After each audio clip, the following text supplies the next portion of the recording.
프랑스가 폭탄을 터뜨렸습니다. 누리호 4차 발사 성공 직후 ESA 긴급회의에서 나온 단 한마디. 우리가 한국에 배워야 합니다. 유럽 전체가 얼어붙었습니다. 50년간 세계 우주 산업을 이끌어온 아리안 로켓의 본고장. 그들이 한국에 고개를 숙인 겁니다. 그런데 가장 충격적인 반응을 보인 사람이 있었습니다. 그는 회의실에서 눈물을 흘렸습니다. 미안하다. 내가 틀렸다. 15명 전원이 박수를 쳤습니다. 한국이 유럽을 무릎 꿇린 순간이었습니다. 납기율 98.7% 대 82.3%, 발사 성공률 100% 대 66%. 숫자가 모든 걸 말해주고 있었습니다. 그 충격적인 전말을 지금 공개합니다.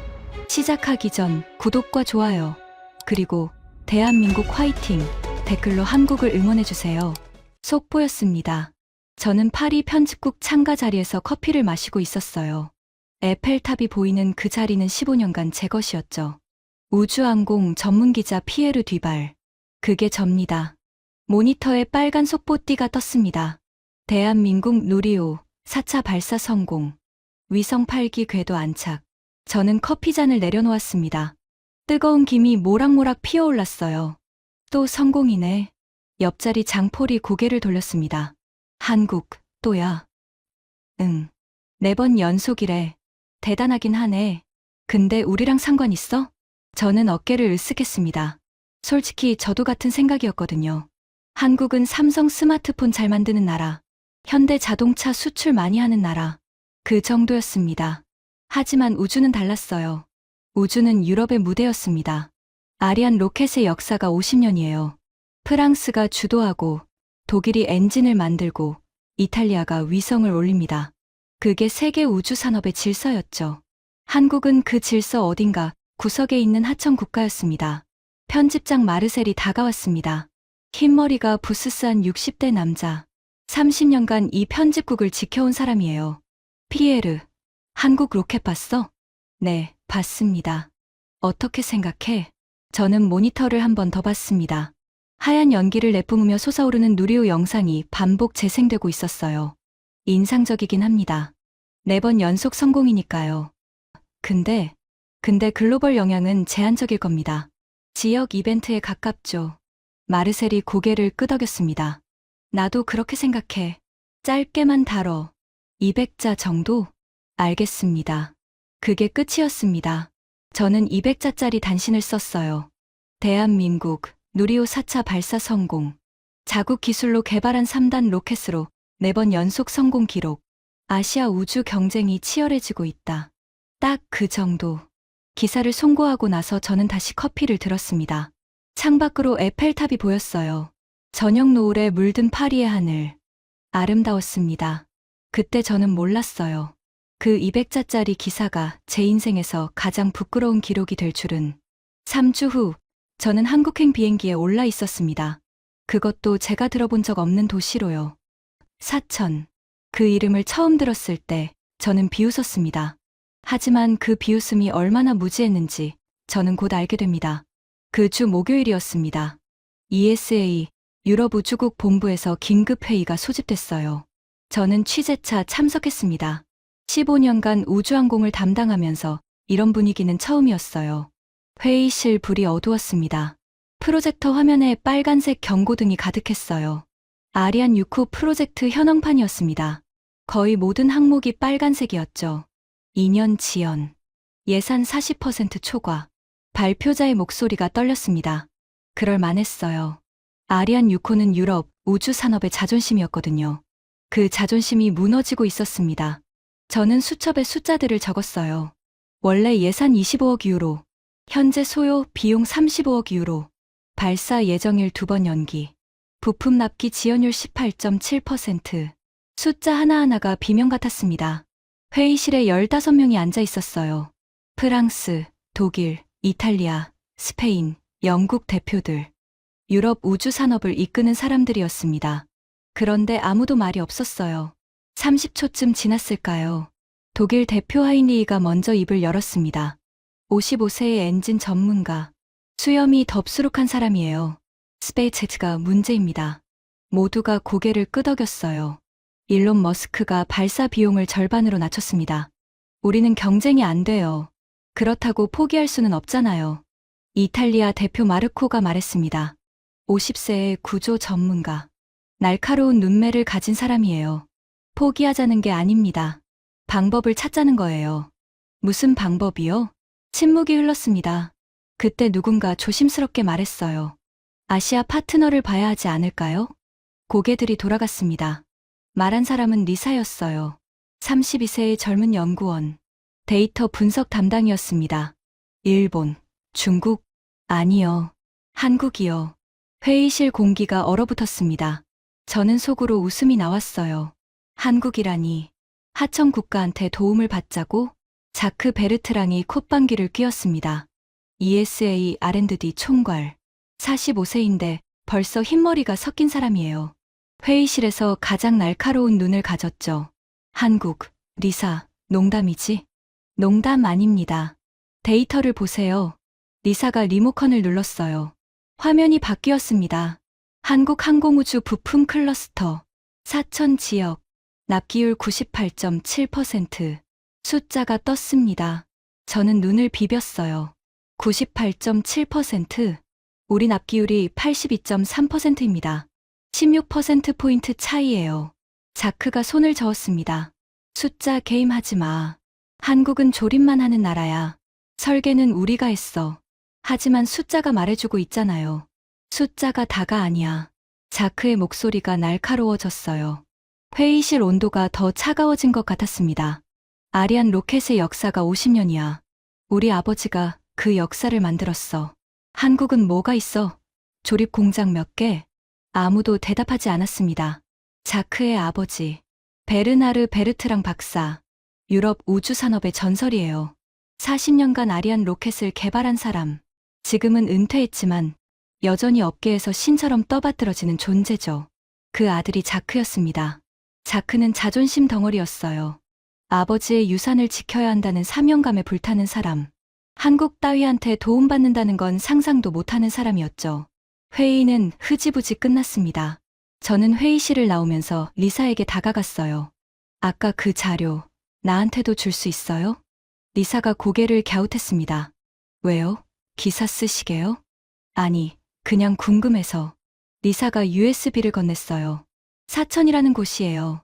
한국 남쪽 해안 도시. 한번 보세요. 저는 USB를 받아들었습니다. 솔직히 말하면 그때는 별 기대가 없었어요. 하청 도시의 자료. 뭐가 대단하겠어? 하지만 그날 밤, 저는 잠을 설치게 됩니다. 그날 저녁, 저는 집에 돌아와 노트북을 켰습니다. 아파트 창밖으로 파리의 야경이 보였어요. 반짝이는 불빛들, 에펠탑의 조명. 아름다운 풍경이었습니다. 저는 구글에 검색어를 입력했어요. Saturn Korea. 결과가 떴습니다. 경상남도 사천시. 인구 약 11만 명. 항공우주산업 클러스터. 지도를 봤어요. 한국 남쪽 끝자락. 바다와 산 사이에 낀 작은 도시였습니다. 항공방산하청 도시. 검색 결과 중 하나가 그렇게 설명하고 있었어요. 저는 고개를 끄덕였습니다. 역시 하청이구나. 마음이 편해졌어요. 리사가 뭔가 대단한 것처럼 말했지만 결국 하청은 하청이었습니다. 저는 리사가 준 USB를 꽂았어요. 파일이 열렸습니다. ESA 내부 보고서. 기밀 등급은 낮았지만 외부 유출 금지 문서였어요. 첫 페이지를 넘겼습니다. 한국항공우주 산업 분석 보고서. 2024년 3분기. 숫자들이 나열되어 있었어요. 저는 대충 훑어봤습니다. 생산량, 수출액, 고용 인원. 뭐 별거 없어 보였어요. 그런데 5페이지쯤 넘기다가 손이 멈췄습니다. 누리호 1단 연료 탱크. 설계 및 제작 KAI 사천 공장. 뭐라고? 저는 눈을 비볐어요. 다시 읽었습니다. 설계 및 제작. 하청이면 제작만 해야 하는 거 아니야? 설계까지. 다음 페이지를 넘겼습니다. 마찰 교반 용접 기술. 세계 3개국 보유. 미국, 러시아, 한국. 저는 멈칫했어요. 마찰 교반 용접. 들어본 적 있었습니다. 로켓 연료 탱크를 만들 때 쓰는 최첨단 용접 기술이에요. 열을 가하지 않고 마찰열로 금속을 접합하는 방식이죠. 강도가 기존 용접보다 40% 높고 내구성은 2배라고 알고 있었어요. 그 기술을 한국이 갖고 있다고? 저는 고개를 저었습니다. 뭔가 잘못된 정보일 거야. 다음 페이지. 극저온 합금 기술. 영하 180도 환경 테스트 통과. 한국 독자 개발. 발사 성공률 한국 100% vs 유럽 66%. 부품 제작 기간 한국 8.2개월 vs 유럽 14.7개월. 숫자들이 쏟아져 나왔습니다. 저는 노트북 앞에서 굳어버렸어요. 심장이 빠르게 뛰었습니다. 이게 뭐야? 98.7% 대 82.3%, 100% 대 66%, 8.2개월 대 14.7개월. 모든 숫자에서 한국이 앞서고 있었습니다. 하청 국가가? 저는 창밖을 봤어요.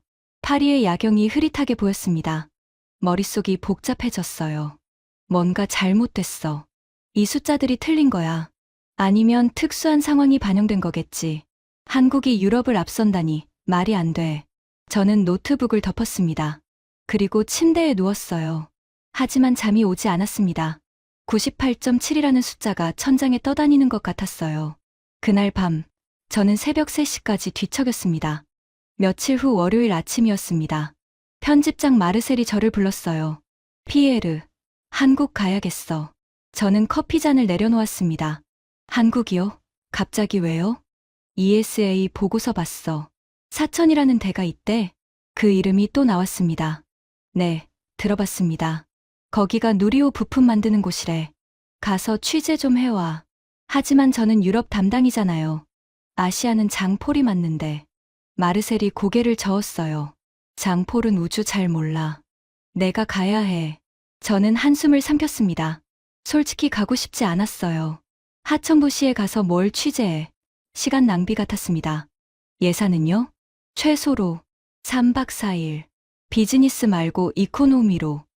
역시 중요하지 않은 출장이라는 뜻이었어요. 알겠습니다.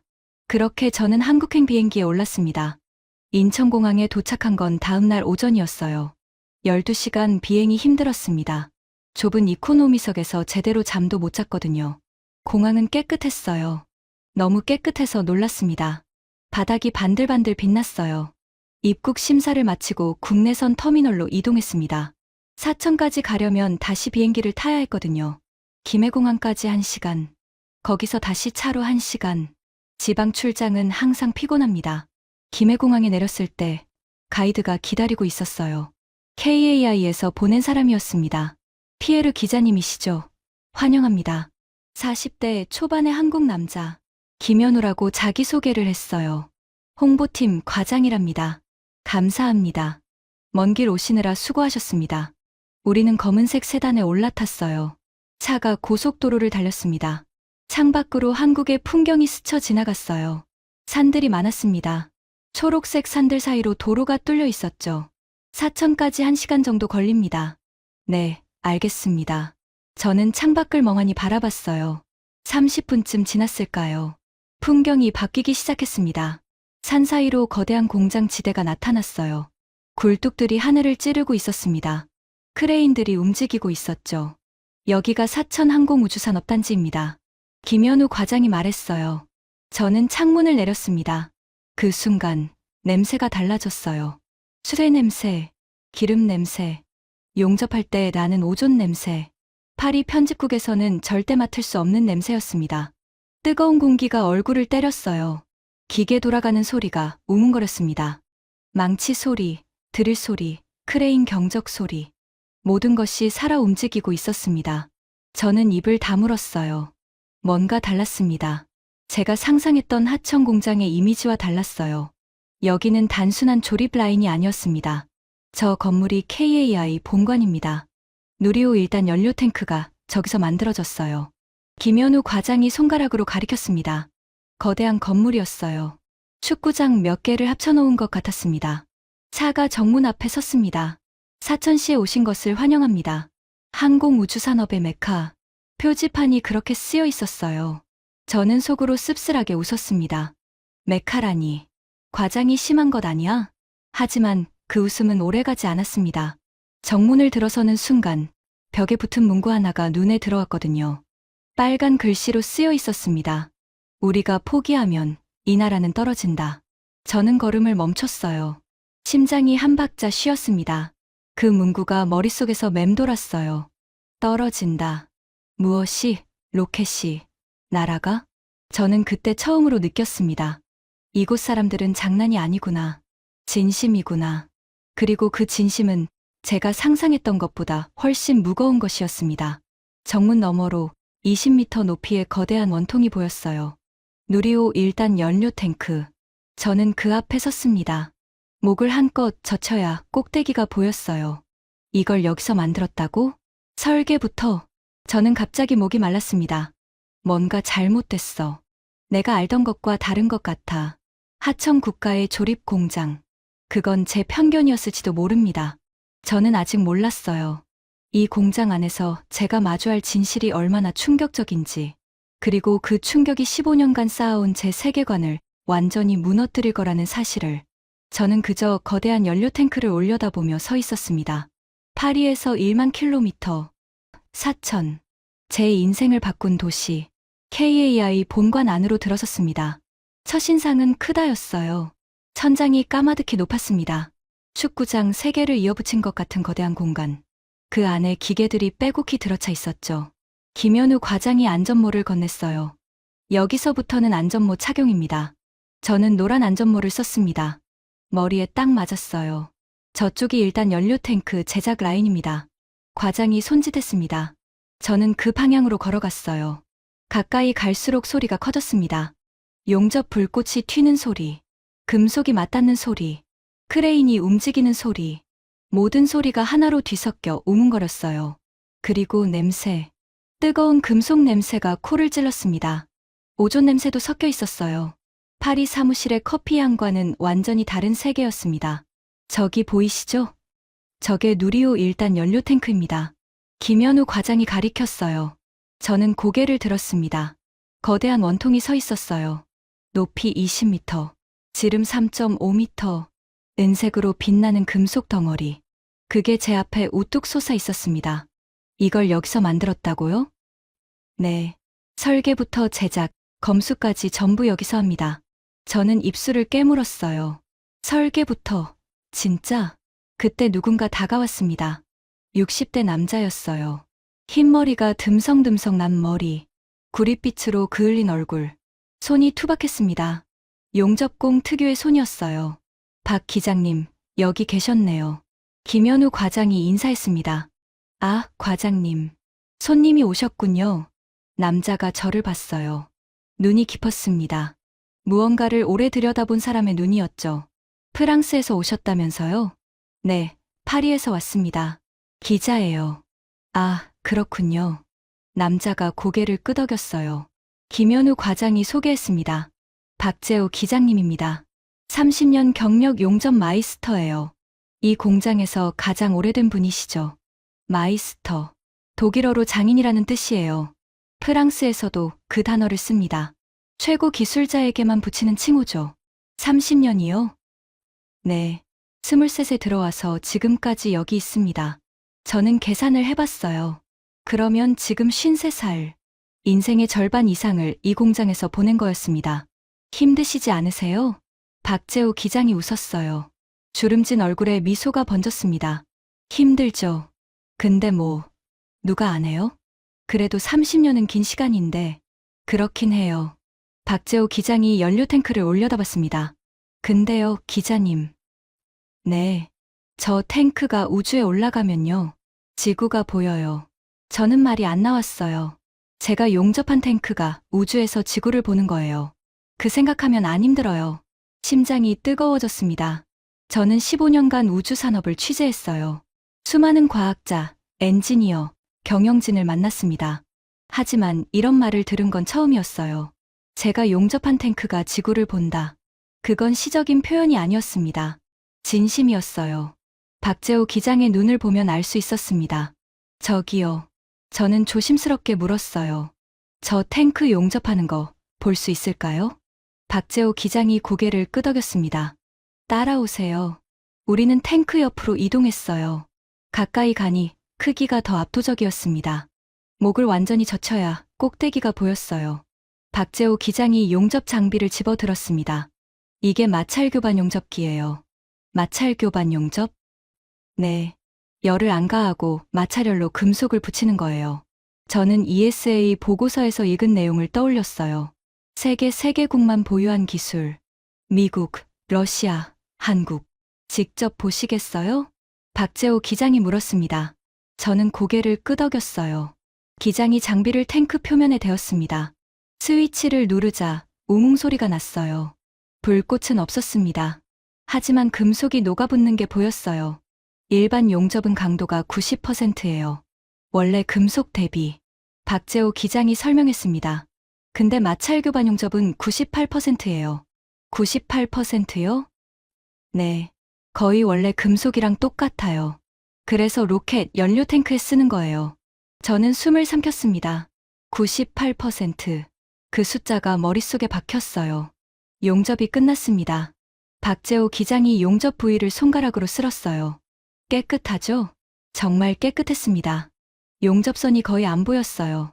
이 기술을 한국에서 독자 개발한 거예요? 네. 외국에서 안 팔아줘서 우리가 만들었어요. 저는 멈칫했습니다. 안 팔아줬다고요? 네. 15년 전에 미국한테 기술 이전 요청했는데 거절당했어요. 그래서 우리가 직접 개발한 거죠. 박재호 기장이 담담하게 말했습니다. 5년 걸렸어요. 수백 번 실패했죠. 근데 결국 해냈어요. 저는 할 말을 잃었습니다. 거절당하고 5년 만에 독자 개발. 그게 가능해? 저기 벽 보이시죠? 박재호 기장이 공장 벽을 가리켰어요. 아까 정문에서 봤던 그 문구가 다시 보였습니다. 우리가 포기하면 이 나라는 떨어진다. 저게 우리 좌우명이에요. 박재호 기장이 말했습니다. 로켓이 떨어지면 사람이 죽어요. 위성이 망가져요. 나라 체면이 깎여요. 그래서 우리는 절대 포기하면 안 돼요. 저는 그 문구를 한참 바라봤습니다. 떨어진다. 그 단어가 가슴에 박혔어요. 파리에서 저는 뭘 취재했을까요? 예산이요, 일정이요, 경쟁이요. 그런 추상적인 것들. 하지만 여기 사람들은 달랐습니다. 떨어지면 죽는다. 그 절박함으로 일하고 있었어요. 저는 처음으로 느꼈습니다. 내가 뭔가 크게 잘못 알고 있었구나. 다음으로 간 곳은 설계동이었습니다. 공장과는 분위기가 달랐어요. 조용했습니다. 에어컨 소리만 윙윙거렸죠. 복도를 걸으며 김현우 과장이 설명했어요. 여기가 설계팀입니다. 누리호 전체 설계의 40%가 여기서 나왔어요. 40%요? 네. 일단 연료 탱크, 추진제 공급 시스템, 구조물 전체가 여기 작품이에요. 저는 고개를 갸웃했습니다. 40%면 거의 절반인데 나머지는요? 한국항공우주연구원이랑 협력해요. 근데 핵심 구조물은 저희가 맡습니다. 회의실 문이 열렸어요. 안에 10명 정도가 앉아 있었습니다. 모두 모니터를 보고 있었어요. 화면에는 3D 설계도가 띄워져 있었습니다. 피에르 기자님이 오셨습니다. 김현우 과장이 소개했어요. 사람들이 고개를 돌렸습니다. 그중 한 명이 일어섰어요. 30대 초반의 여자. 안경을 쓰고 있었습니다. 머리를 단정하게 묶고 있었어요. 안녕하세요. 설계팀 김수진 책임연구원입니다. 반갑습니다. 저는 악수를 했어요. 손이 작았지만 악력은 셌습니다. 설계 과정을 보여드릴까요? 네, 부탁드립니다. 김수진 연구원이 모니터 앞으로 안내했어요. 3D 설계도가 화면 가득 펼쳐져 있었습니다. 이게 누리호 1단 연료 탱크 설계도예요. 복잡했습니다. 수천 개의 선이 얽혀 있었어요. 저는 우주산업을 15년 취재했지만 이렇게 복잡한 설계도는 처음 봤습니다. 이걸 직접 설계하신 거예요? 네. 100% 국내 기술이에요. 저는 믿기 어려웠어요. 유럽이나 미국 기술을 참고하신 건 아니고요. 김수진 연구원의 표정이 살짝 굳었습니다. 하지만 곧 미소를 지었어요. 참고는 했죠. 논문도 읽고 공개된 자료도 봤고요. 하지만 핵심 설계는 저희가 독자 개발했어요. 어떻게요? 실패했어요. 많이. 김수진 연구원이 담담하게 말했습니다. 첫 설계가 2010년이에요. 그때 만든 거 전부 실패했죠. 전부요? 네. 용접 강도가 안 나오고 극저온에서 금속이 갈라지고 진동 테스트에서 균열이 생기고 수백 번 실패했어요. 저는 숨을 죽였습니다. 그래서 포기 안 하셨어요? 김수진 연구원이 웃었어요. 포기할 수 없었어요. 외국에서 안 팔아주니까요. 또 그 말이었습니다. 안 팔아줘서. 미국은 기술 이전 안 해주고, 러시아는 가격이 너무 비싸고, 유럽은 아예 상대를 안 해줬어요. 저는 뜨끔했습니다. 유럽이 상대를 안 해줬다. 그건 우리 얘기였어요. 그래서 저희가 직접 만든 거예요. 5년 걸렸어요. 김수진 연구원이 화면을 바꿨습니다. 또 다른 설계도가 떴어요. 이건 극저온 합금 설계예요. 극저온 합금. 네. 로켓 연료가 영하 180도예요. 그 온도에서 금속이 버텨야 해요. 보통 금속은 안 되나요? 안 돼요. 쪼개져요. 김수진 연구원이 설명을 이었어요. 그래서 특수합금을 개발해야 했어요. 영하 180도에서도 강도가 유지되는 금속. 그것도 직접 개발하신 거예요? 네. 3년 걸렸어요. 저는 계산을 해봤습니다. 마찰 교반 용접 5년, 극저온 합금 3년, 도합 8년. 8년 동안 뭘 하신 거예요? 김수진 연구원이 잠시 말을 멈췄어요. 밤을 샜어요. 그녀의 목소리가 낮아졌습니다. 설계하고, 테스트하고, 실패하고, 다시 설계하고, 테스트하고, 실패하고, 그걸 수백 번 반복했어요. 저는 그녀의 얼굴을 봤습니다. 30대 초반인데 눈가에 잔주름이 있었어요. 밤샘 작업의 흔적이었습니다. 울기도 했어요. 김수진 연구원이 말했습니다. 프로젝트 접힐 뻔한 적도 있었거든요. 예산이 없어서. 그때 정말 많이 울었어요. 저는 말이 안 나왔습니다. 근데 포기 안 했어요. 저희가 안 하면 아무도 안 하니까요. 저는 그제야 깨달았습니다. 이 사람들은 하청이 아니었어요. 설계를 직접 하고, 기술을 직접 개발하고, 실패해도 다시 일어나는 사람들. 그들이 만든 게 누리호였습니다. 저기요. 저는 조심스럽게 물었어요. 0.2mm 센서 오차 잡느라 밤샜다는 게 사실이에요? 김수진 연구원이 눈을 깜빡였습니다. 어디서 들으셨어요? ESA 보고서에 있더라고요. 아, 그거요. 김수진 연구원이 고개를 끄덕였어요. 사실이에요. 발사 3일 전이었어요. 센서 하나가 0.2mm 어긋나 있었어요. 0.2mm면 거의 안 보이는 거 아니에요? 네. 근데 그게 발사 때 문제 일으킬 수 있어요. 미세한 진동이 쌓이면 구조물이 흔들리거든요. 그래서 어떻게 하셨어요? 찾았죠. 김수진 연구원이 담담하게 말했습니다. 48시간 동안 안 자고 찾았어요. 저는 숨을 삼켰습니다. 48시간. 이틀 밤낮. 혼자요? 아니요. 팀 전체가 함께요. 10명이 교대로 현미경 들여다봤어요. 그래서 찾았어요? 네. 새벽 4시예요. 제가 찾았어요. 김수진 연구원이 웃었습니다. 피곤해 보이지만 자부심이 묻어나는 웃음이었어요. 그때 울었어요. 기뻐서. 저는 더 이상 질문을 할 수 없었습니다. 목이 메었거든요. 0.2mm를 찾기 위해 48시간. 이게 하청이야? 아니야. 이건 장인이야. 아니, 장인 이상이야. 저는 김수진 연구원에게 고개를 숙였습니다. 감사합니다. 대단하시네요. 김수진 연구원이 손을 저었어요. 저희가 특별한 게 아니에요. 다들 이렇게 해요. 다들 이렇게 한다. 그 말이 가슴에 박혔습니다. 저는 창밖을 봤어요. 사천의 하늘이 파랗게 펼쳐져 있었습니다. 파리의 하늘과 같은 색이었어요. 하지만 그 아래에 있는 사람들은 달랐습니다.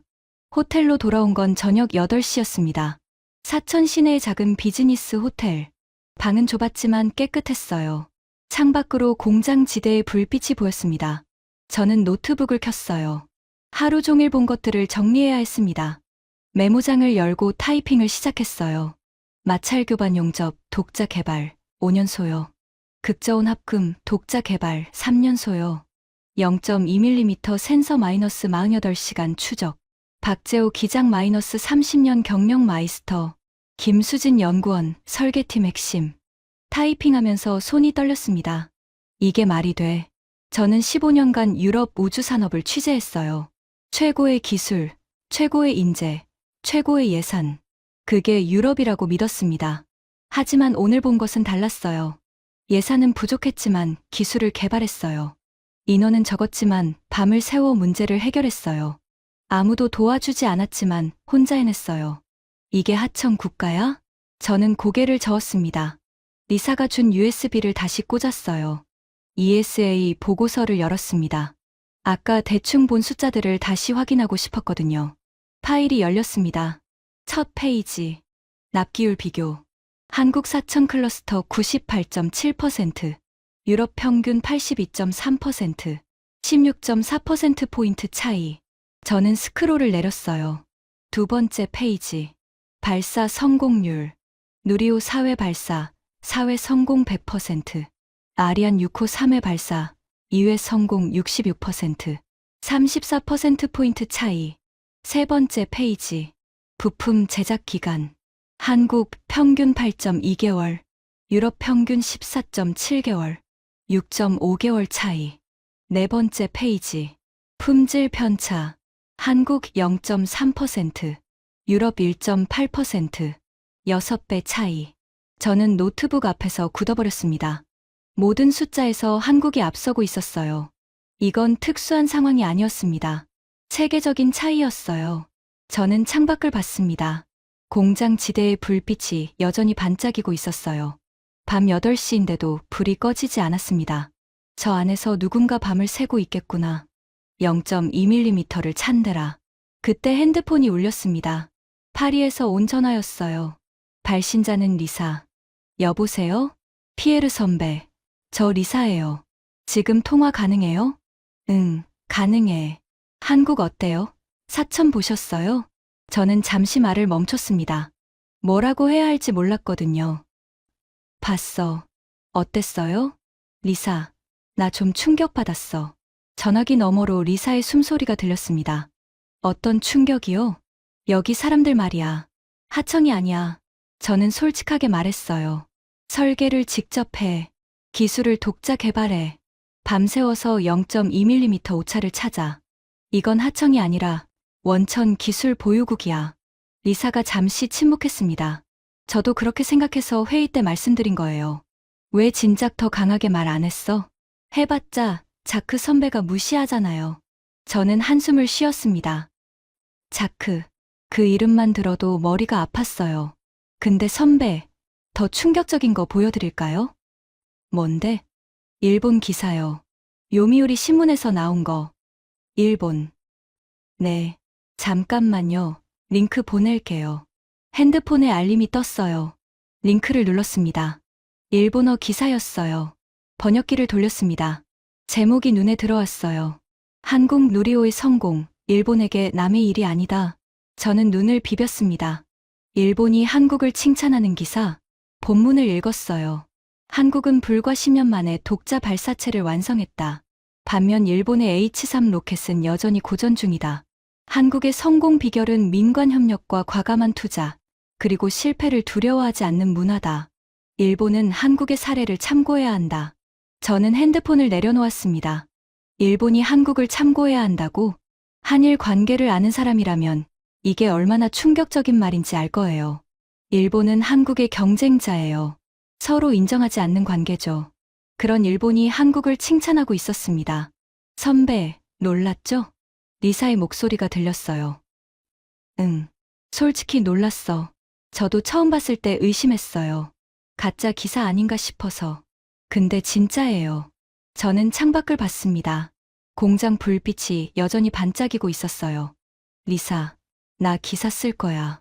어떤 기사요? 진실을 쓸 거야. 내가 본 걸 그대로. 전화기 너머로 리사가 웃는 소리가 들렸습니다. 자크 선배한테 욕먹을 거예요. 알아. 근데 안 쓸 수 없어. 저는 단호하게 말했어요. 숫자가 말하고 있으니까. 감정이 아니라 팩트가. 통화를 끊고 나서 저는 한참 동안 창밖을 바라봤습니다. 숫자는 거짓말을 안 해요. 98.7 대 82.3, 100 대 66점, 8.2 대 14.7. 모든 숫자가 같은 이야기를 하고 있었습니다. 한국은 더 이상 하청이 아니야. 우리가 배워야 할 나라가 됐어. 저는 노트북을 다시 열었어요. 기사 제목을 타이핑했습니다. 프랑스가 문을 두드려야 할 도시, 사천. 손가락이 떨렸습니다. 이 기사가 파리에서 어떤 반응을 일으킬지 뻔했거든요. 하지만 저는 멈추지 않았습니다. 진실은 써야 하니까요. 일주일 후 파리로 돌아왔습니다. 인천공항에서 12시간 비행. 이번엔 이코노미가 더 좁게 느껴졌어요. 머릿속이 복잡해서 그랬을 겁니다. 샤를 드골 공항에 내렸을 때 비가 내리고 있었어요. 파리의 11월은 늘 이렇습니다. 회색 하늘, 차가운 빗방울. 사천의 파란 하늘이 떠올랐어요. 편집국에 도착한 건 오후 3시였습니다. 마르셀 편집장이 저를 불렀어요. 피에르, 들어와. 편집장실에 들어갔습니다. 마르셀이 커피를 권했어요. 어땠어? 한국. 저는 잠시 망설였습니다. 뭐라고 해야 할지. 편집장님, 제가 기사를 하나 쓰고 싶은데요. 어떤 기사? 사천에서 본 걸 쓰고 싶어요. 마르셀이 고개를 갸웃했습니다. 그래? 뭘 봤는데? 저는 심호흡을 했어요. 한국이 하청 국가가 아니에요. 원천 기술을 가진 나라예요. 마르셀의 표정이 굳어졌습니다. 무슨 소리야? 저는 노트북을 열었어요. 사천에서 정리한 자료를 보여줬습니다. 마찰 교반 용접 기술, 극저온 합금 기술, 전부 독자 개발이에요. 납기율 98.7%, 발사 성공률 100%, 숫자가 증명하고 있어요. 마르셀이 화면을 들여다봤어요. 한참 동안 말이 없었습니다. 피에르. 마르셀이 천천히 말했어요. 이거 ESA 싫어하겠는데. 알아요. 하지만 진실이에요. 진실이 항상 기사가 되는 건 아니야. 저는 입술을 깨물었습니다. 편집장님, 저 15년간 우주 산업 취재했어요. 이번만큼 확신이 든 적은 없었어요. 마르셀이 한숨을 쉬었습니다.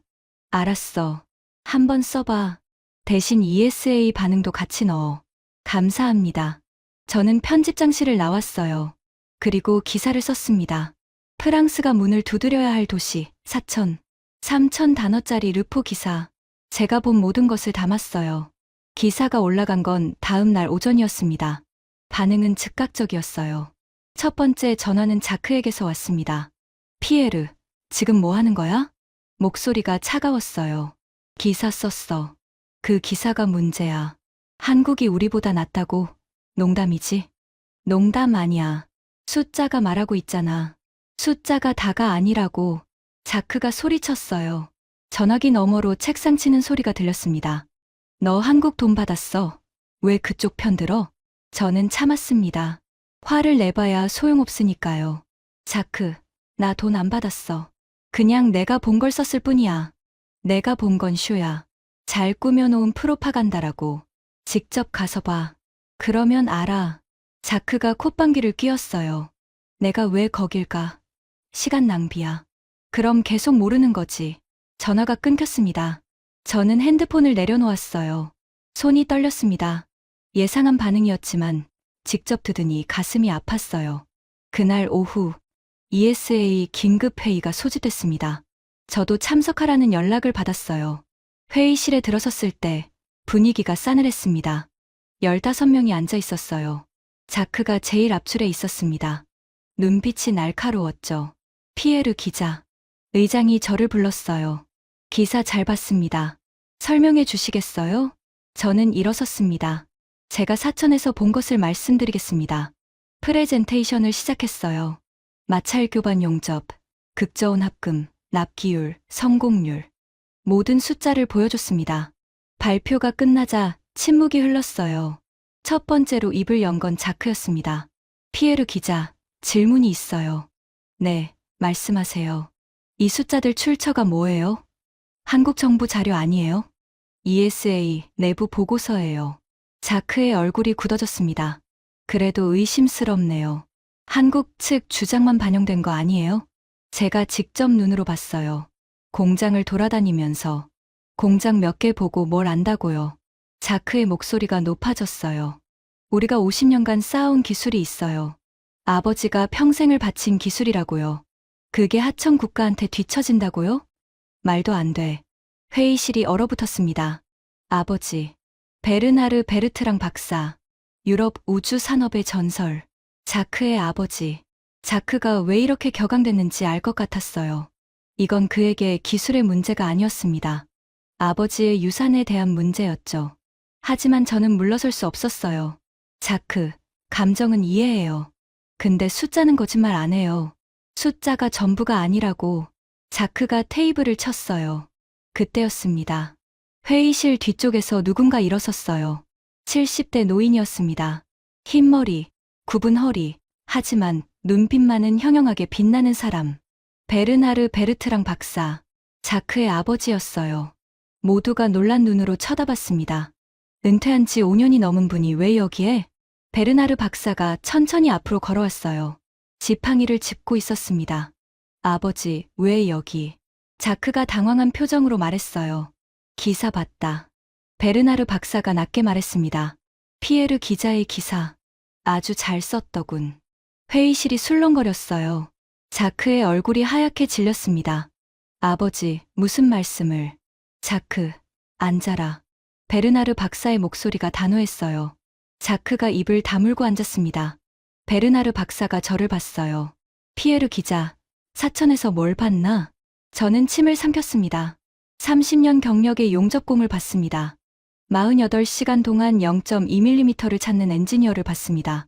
포기하지 않는 사람들을 봤습니다. 베르나르 박사가 고개를 끄덕였어요. 그게 바로 우리가 잃어버린 거야. 회의실이 조용해졌습니다. 50년 전 우리도 저랬어. 밤새워 일하고 실패해도 다시 일어나고. 근데 언젠가부터 잊어버렸어. 베르나르 박사가 한숨을 쉬었어요. 자크, 자존심 세우지 마라. 배울 건 배워야 해. 자크가 고개를 숙였습니다. 아무 말도 못했어요. 베르나르 박사가 의장을 받습니다. 피에르 기자 말이 맞아. 한국과 협력해야 해. 안 그러면 우리는 뒤처질 거야. 회의실에 무거운 침묵이 흘렀습니다. 저는 베르나르 박사를 바라봤어요. 전설이 진실의 편에 섰습니다. 하지만 이건 시작에 불과했어요. 회의가 끝난 후였습니다. 저는 복도에서 베르나르 박사와 마주쳤어요. 박사님이 먼저 말을 걸었습니다. 피에르 기자, 잠깐 시간 있나? 네, 물론이요. 우리는 휴게실로 갔어요. 자판기 커피를 뽑았습니다. 베르나르 박사가 먼저 한 모금 마셨어요. 자크 때문에 힘들었지? 아니요, 괜찮습니다. 괜찮지 않았을 거야. 저 녀석이 성격이 급해서. 베르나르 박사가 쓴웃음을 지었어요. 내가 미안하네. 아들 교육을 잘못 시켰어. 아니에요. 자크 씨도 나름대로 이유가 있었겠죠. 베르나르 박사가 창밖을 봤습니다. 파리에 회색 하늘이 펼쳐져 있었어요. 피에르 기자, 나도 한국 가본 적 있어. 네. 언제요? 한 20년 전이야. 기술협력 논의하러. 저는 눈이 커졌습니다. 그때는 어땠어요? 솔직히 별거 없었어. 조립 공장 몇 개, 허름한 시설. 하청이라고 무시했지. 베르나르 박사가 커피를 한 모금 더 마셨어요. 근데 한 가지 기억나는 게 있어. 뭔데요? 젊은 엔지니어가 있었어. 막 대학 졸업한 청년. 베르나르 박사의 눈이 멀리를 바라봤어요. 그 친구가 나한테 물었어. 박사님, 저희도 언젠가 로켓을 쏠 수 있을까요? 저는 숨을 죽였습니다. 내가 뭐라고 했는지 알아? 뭐라고 하셨어요? 20년은 걸릴 거야. 아니, 30년. 그렇게 말했어. 베르나르 박사가 쓴웃음을 지었어요. 근데 그 친구들이 해냈어. 30년이 아니라 15년 만에. 저는 말이 안 나왔습니다. 피에르 기자, 내가 틀렸어. 베르나르 박사가 저를 똑바로 봤어요. 자존심 때문에 인정 안 하려고 했어. 근데 내 기사 보고 깨달았어. 진실은 진실이야. 저는 고개를 숙였습니다. 감사합니다, 박사님. 고마울 거 없어. 진실을 쓴 건 자네잖아. 베르나르 박사가 일어섰어요. 자크한테도 내가 말할게. 시간이 좀 걸리겠지만. 네, 알겠습니다. 베르나르 박사가 문 앞에서 멈췄어요. 아, 그리고. 네. 오늘 밤 11시에 내 서재로 와. 보여줄 게 있어. 저는 고개를 끄덕였습니다. 그날 밤 11시. 베르나르 박사의 집은 파리 외곽에 있었어요. 오래된 석조 건물. 정원에 장미가 피어 있었습니다. 초인종을 누르자 박사님이 직접 문을 열었어요. 왔군. 들어와.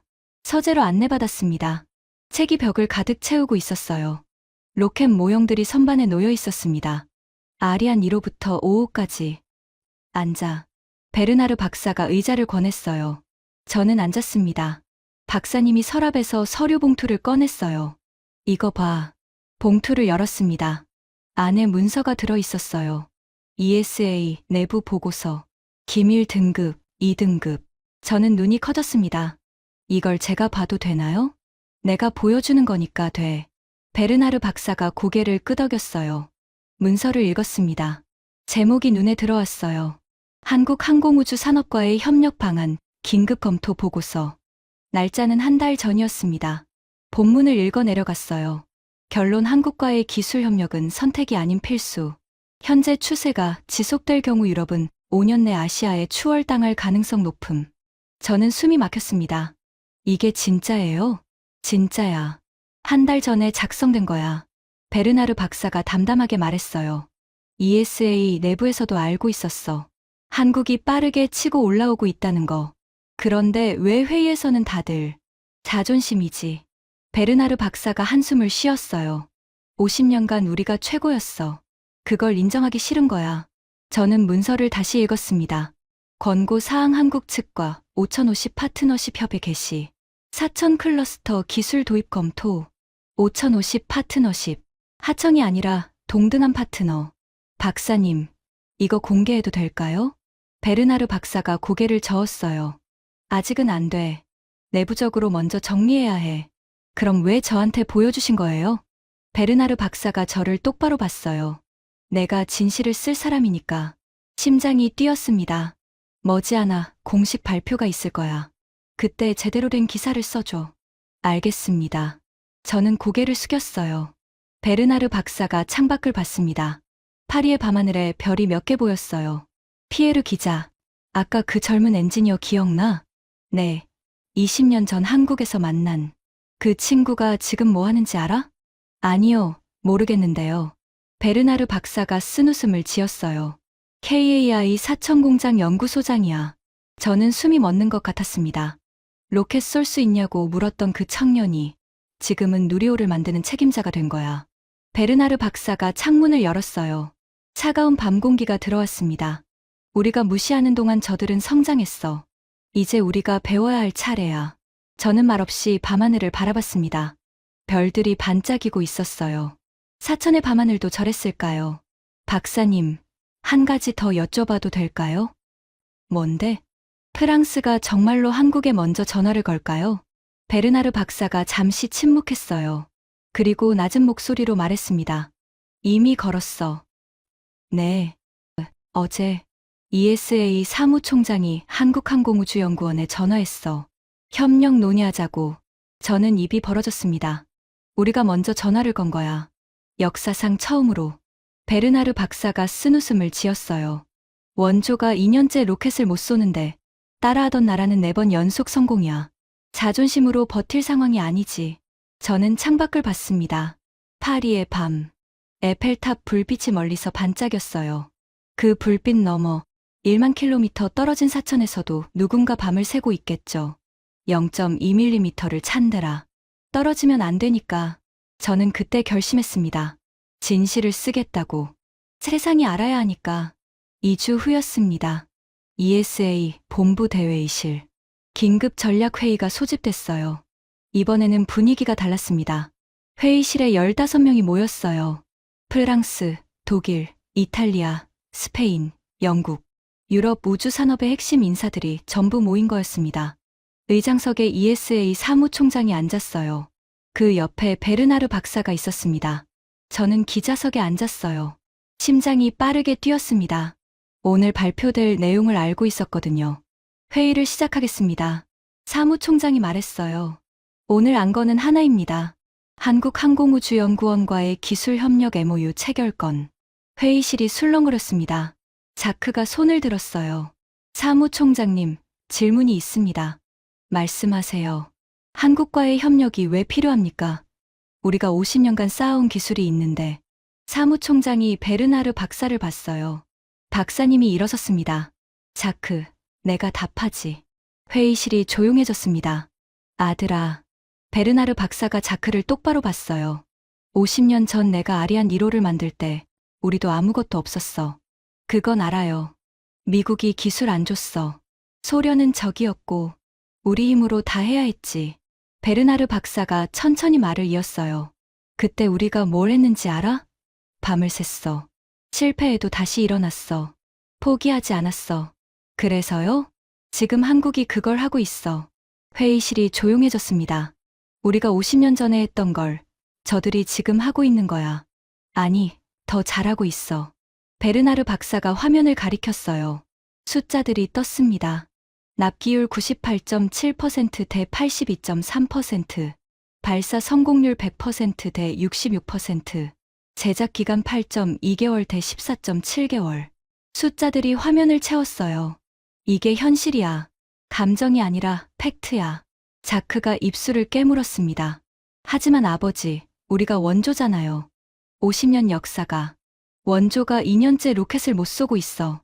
베르나르 박사의 목소리가 낮아졌어요. 아리안 6호 발사가 2번 연기됐어.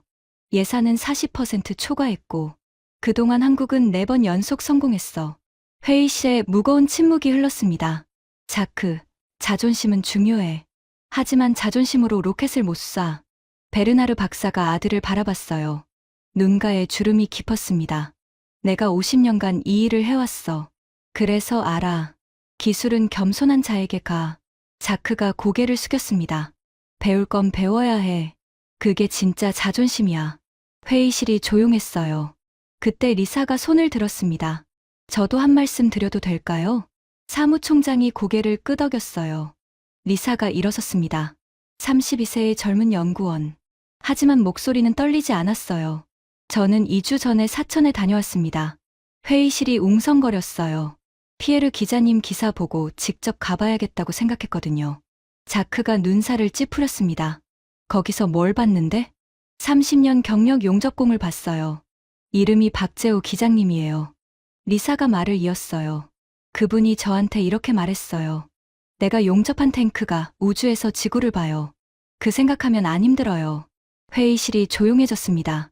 저는 10년간 ESA에서 일했어요. 그런데 그런 말을 해주는 선배를 만난 적이 없어요. 리사의 목소리가 떨렸어요.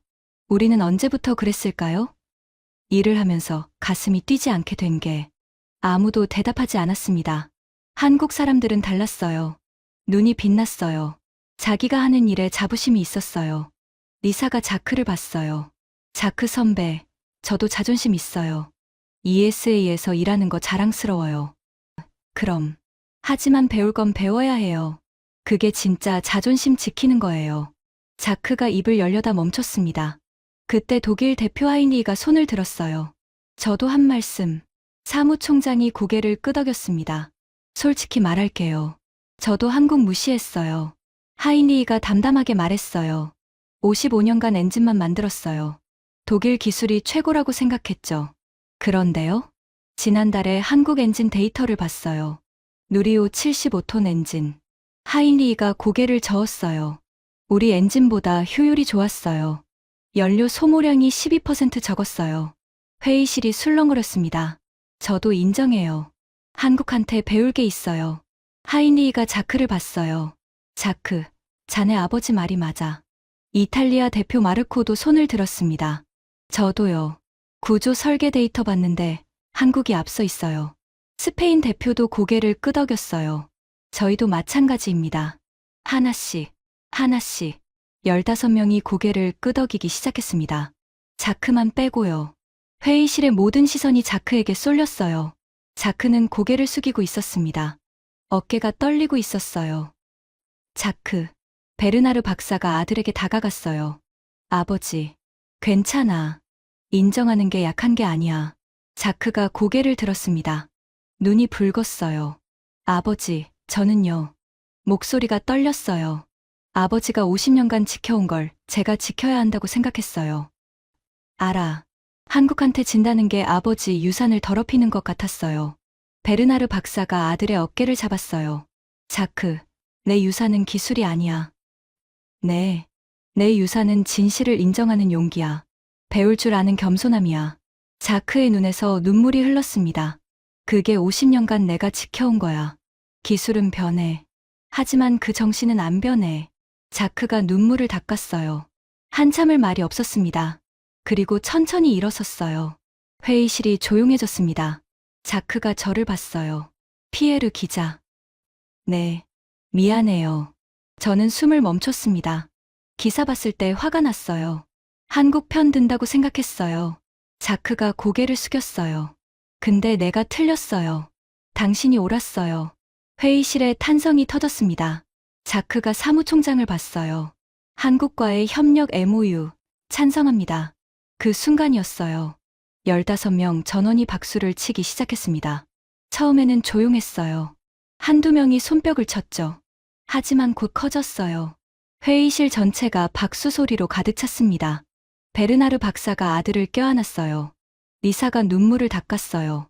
하인리히가 웃고 있었어요. 저는 그 장면을 바라봤습니다.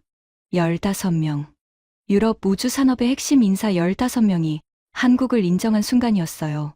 50년 자존심이 무너지는 순간. 아니, 새로운 자존심이 태어나는 순간이었습니다. 사무총장이 마이크를 들었어요. 그럼 결의합니다. ESA는 한국항공우주연구원과 기술협력 MOU를 체결합니다. 박수가 다시 터졌어요. 저는 수첩에 적었습니다. 2025년. 유럽이 한국에 배우기로 한 날. 저는 다시 사천에 있었어요. 이번에는 혼자가 아니었습니다. ESA 대표단 10명과 함께였어요. 자크도 있었습니다. 인천공항에서 김해공항까지 다시 차로 1시간. 사천시 표지판이 보였어요. 항공우주산업의 메카. 자크가 창밖을 봤습니다. 진짜 메카였네. 저는 웃었어요. 그러니까요. KAI 정문에 도착했습니다. 현수막이 걸려 있었어요. ESA 대표단 환영합니다. 한국어와 영어, 프랑스어로 쓰여 있었어요. 공장 안으로 들어섰습니다. 그때 누군가 우리를 맞이했어요. 60대 남자였습니다. 양복을 입고 있었지만 손은 여전히 투박했어요. 환영합니다. KAI 연구소장 이정훈입니다. 베르나르 박사가 눈을 크게 떴어요. 당신이... 네, 20년 전에 만났어요. 기억나세요? 이정훈 소장이 눈을 깜빡였어요. 그리고 천천히 웃었습니다. 아, 베르나르 박사님, 기억합니다. 그때 나한테 물었잖아요. 한국도 로켓 쏠 수 있냐고. 네, 기억해요. 베르나르 박사가 다가갔어요. 그때 내가 뭐라고 했는지 기억해요? 30년 걸린다고 하셨죠. 미안해요. 베르나르 박사가 고개를 숙였습니다. 내가 틀렸어요. 당신들은 15년 만에 해냈어요. 이정훈 소장이 손을 내밀었어요. 아닙니다. 박사님 덕분에 더 열심히 했어요. 내 덕분이라니요? 30년 걸린다고 하셨을 때 저는 다짐했어요. 그보다 빨리 해내겠다고. 베르나르 박사가 웃었어요. 눈가에 눈물이 맺혔습니다. 두 사람이 악수를 했어요. 20년 만에 재회. 무시했던 자와 무시당했던 자. 이제는 동등한 파트너로 안내해 드리겠습니다. 이정훈 소장이 말했어요. 우리는 공장 안으로 들어갔습니다. 거대한 연료 탱크가 보였어요. 누리호 5차 발사용 탱크였습니다. 이게 다음 발사에 쓸 탱크예요. 자크가 탱크를 올려다 봤어요. 직접 보니까 다르네요. 만져보시겠어요? 이정훈 소장이 물었어요.